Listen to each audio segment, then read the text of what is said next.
Bon, alors je m'appelle Natascha Wittekind. Je suis d'origine allemande, mais j'ai vécu en France depuis l'âge de 13 ans. Et mon métier actuel, c'est naturopathe, mais j'ai un cabinet de naturopathie émotionnelle. En fait, parce que j'ai découvert la résiliation émotionnelle il y a à peu près 4 ans en arrière, 4-5 ans. À l'époque, j'étais réflexologue plantaire. Et des fois, il m'arrivait d'avoir des personnes qui avaient des sorties d'émotions qui étaient un peu lourdes et je savais pas trop toujours quoi en faire. Parce que quand on est praticien, des fois on est préparé à accueillir, à aider les gens comme ça, mais on n'est pas forcément préparé à accueillir des grosses sorties d'émotions, quoi.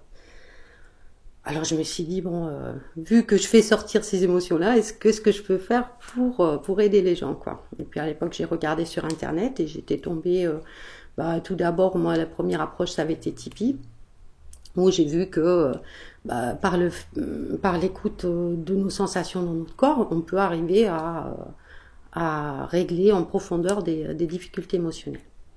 Alors moi, je te cache pas que quand j'ai vu ça sur Internet, moi, j'étais vraiment hyper sceptique, d'accord, vraiment, comme beaucoup, on est beaucoup dans ce cas-là.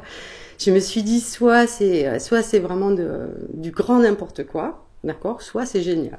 Parce que c'était tellement simple, ça avait l'air tellement simple, je me dis, bon. Puis j'ai eu la chance d'avoir une formation juste à côté de chez moi, où j'ai fait très vite, en fait, je me suis très vite formée, toujours dans l'idée que j'allais aider les autres. Au début, c'était dans l'idée d'aider mes clients. Et puis j'ai testé pour moi, j'étais super bluffée. J'ai testé sur des petites choses au début, du style, j'avais toujours un nœud dans la gorge quand je devais appeler des clients, par exemple, un truc. Et puis j'ai fait une fois la technique, quoi. Et puis j'ai plus ce nœud dans la gorge. Je l'ai plus jamais eu depuis, quoi. Et puis de fil en aiguille, quand j'ai commencé à me faire former, moi j'ai accompagné beaucoup de mes clients d'abord en réflexo. Et puis j'ai été mordue vraiment par ce virus-là parce que j'ai vu que ça change vraiment, ça transforme des vies, quoi.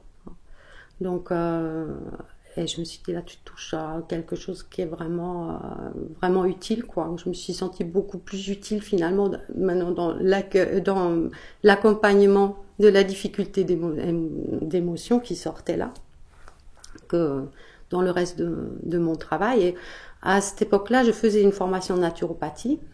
Et la naturopathie, ça permet d'avoir une vision un peu globale justement de l'être. Et l'émotion, elle fait beaucoup partie de cette vision-là, quoi. On a cette porte d'entrée de l'émotion.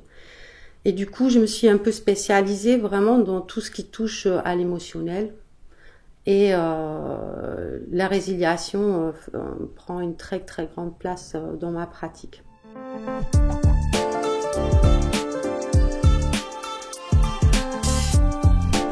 Et puis, une autre chose que je trouve absolument primordiale dans cette approche-là, et ça, j'aime bien insister là-dessus, c'est que ça nous redonne la responsabilité de notre propre bien-être ou de notre propre mal-être. Parce que du coup, on peut voir que si on a une difficulté, c'est comme si le monde émotionnel dans lequel on est à ce moment-là, il nous alerte sur quelque chose que nous, on a en main. Quelque chose que moi, je ne digère pas. Plutôt que de dire maintenant, c'est ma fille ou ma mère qui me met en colère, c'est je suis en colère, pourquoi ? J'ai peut-être un truc à régler en moi qui va faire que je ne serai plus en colère quand il y aura exactement la même situation qui va se présenter. Et ça, je trouve absolument important parce que ça change tout dans la relation avec les autres. Et ça a tout changé aussi pour moi-même. Quand je dis au départ, j'ai fait ça pour mes clients et je me suis très vite rendu compte qu'au fait, c'est quelque chose qui m'a accompagnée dans ma vie et qui m'a permis moi-même finalement de faire ce que je fais aujourd'hui. Peut-être que jamais j'aurais osé créer ma propre voix, je dirais, ou m'affirmer en allant faire des conférences, en animant des formations. Je ne l'aurais pas fait avant. parce que j'aurais tout simplement eu peur, parce que j'étais bloquée. C'est quelque chose dont je rêvais quand plus jeune, mais je n'osais pas. Des fois j'ai osé, mais je l'ai payé cher quand j'ai osé sans avoir résolu. Parce que je me suis retrouvée bloquée devant des gens, et puis après avoir peur de la réaction des autres par rapport à ça, par rapport à mon travail, tout. Et aujourd'hui, c'est un bonheur, quoi. Parce que je peux partager ça et que si à un moment ça se passe pas bien, ben j'ai une clé, je sais comment faire pour travailler sur moi.